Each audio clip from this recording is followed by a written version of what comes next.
He entered office as a seasoned statesman with decades of experience, but 4 years later, the country was in open rebellion. No president is blamed more for the Civil War, but was Buchanan an incompetent coward or the last realist before the storm?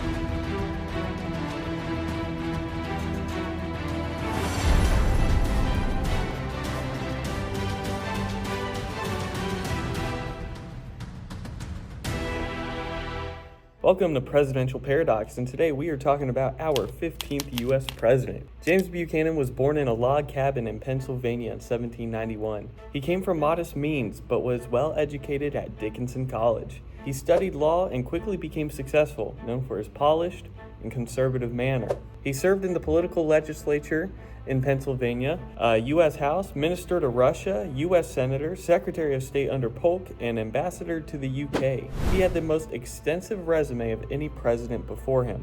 Couple cool facts about Buchanan: he was never married. Rumors about his personal life have fueled speculation over time, though there's no hard evidence on either side. And he's possibly America's only lifelong bachelor president. His niece, Harriet Lane, served as his first lady. Now, what case can we make for James Buchanan being a great president? What are some of his highlights? Well, for one, he had a strong diplomatic resume, as we previously mentioned. He helped resolve tensions with Britain and Russia over expansion and believed deeply in constitutional order and rule of law. He also had a pretty good view on secession, at least its legality. He believed secession was illegal, but also believed the president had no constitutional authority to stop it. His view: only Congress could declare war or use force against a seceding state. And of course, he tried to avoid the Civil War. Even though he didn't do a great job, he genuinely feared a civil war and tried to find peaceful compromise. He sent compromise proposals to Congress even as southern states were seceding. But here is why he's criticized rather heavily. For one, the Dred Scott endorsement.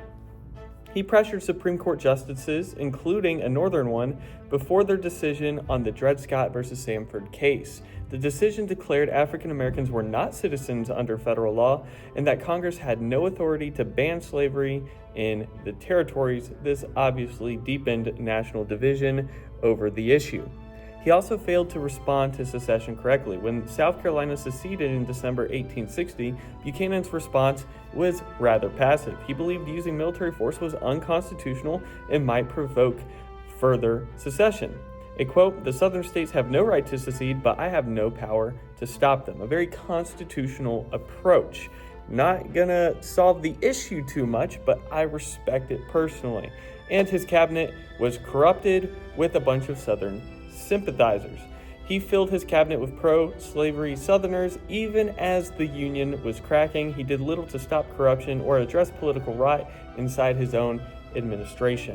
Now, a couple what-ifs for the comments. If Buchanan had taken a hard line early, mobilized military, or called for a special session of Congress, could war have been averted? Some argue his restraint prevented earlier conflict. Others say it doomed the Union from there on. I would love to know your take on it in the comment section. Now, based on several categories, let's grade James Buchanan's presidency and then put him on the presidential tier list to see where I think he belongs in comparison to the others. First category: road to the White House. He had a nearly unmatched resume and was deeply experienced heading into office. I'm going to give him a really good score of A for road to the White House. Now, what about his successes? He had some minor foreign policy stability, but nothing major at all domestically. Very poor record in terms of success. I'm going to give him a D-. What about his failures and controversies? He endorsed Dred Scott, enabled secession, and did little to stop the crisis. He was a little bit too passive. Pretty big failure when we basically go to civil war. I'm going to say F for failure. What about morality and ethics? He believed slavery was legal and compromise necessary, even if it was immoral. I have to give him a D for that. Now, what about long-term impact? He paved the way for war through inaction. Most of his impact at all is negative, and he's not super memorable other than that, so I'm going to give him a very poor score of D for that as well. Now, what about his leadership and vision? He was completely paralyzed in crisis and unwilling to lead forcefully. or with much boldness at all, and he didn't really have much of a vision except to try to desperately protect the Union, which he failed to do. I'm going to give him an F for leadership and vision. Now, what about public sentiment? He was deeply unpopular by the end of his term. Even his own party rejected him, and he's not popular at all today. I have to give James an F for that as well.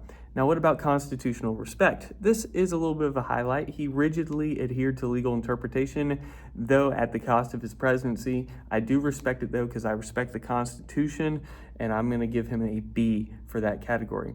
So James Buchanan's final tier score is going to be a D. I think he is a bad president, not absolutely terrible and villainous, but definitely more towards bottom of the barrel. So let me know what you think. James Buchanan may have had the best resume going in, but when the moment came, he clung to parchment over principle and let the fire spread and let the country dissolve. If you like this video, hit me with the like button. If you want to see more of these in the future, outdoor videos, faith-related content, hit the subscribe button and join the Southern Woods community. And I will see y'all in the next one. Also, just like any other president, you need to be part of a secret society. We have our own membership program linked below, a bunch of bonus and cool perks to check out if you would like. I'll see y'all in the next one. Southern Woods out.